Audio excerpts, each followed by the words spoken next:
حياتي أنا نساها الهنا ودمعي حكى حروف العنا. بسم اللہ الرحمن الرحیم.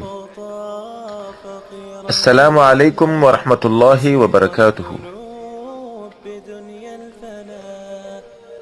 میرے عزیز ساتھیوں، آج ہمارا موضوع آگ کی دو زبانوں سے بچیں ہے.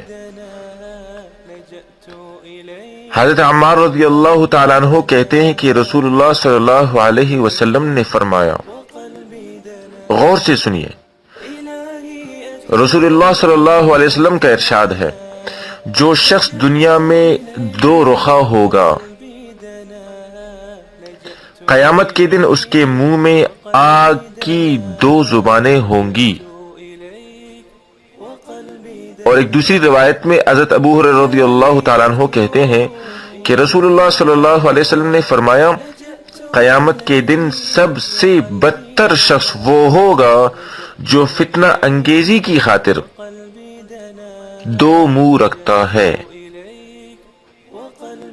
ایک جماعت کے پاس جاتا ہے تو کچھ کہتا ہے اور دوسری جماعت کے پاس جاتا ہے تو کچھ اور کہتا ہے. یہ روایت بھی بخاری اور مسلم کی ہے.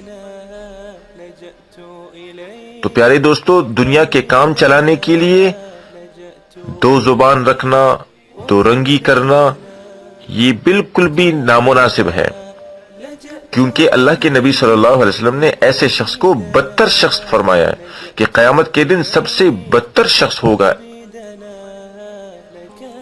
اللہ پاک ہم سب کی حفاظت فرمائے. دو رنگی چھوڑ کر یک رنگ ہو جا، سراسر موم ہو یا سنگ ہو جا. والسلام علیکم ورحمۃ اللہ وبرکاتہ. إلهي أتوب إليك أنا لجأت إليك وقلبي دنا، لجأت إليك وقلبي دنا، لجأت إليك وقلبي دنا.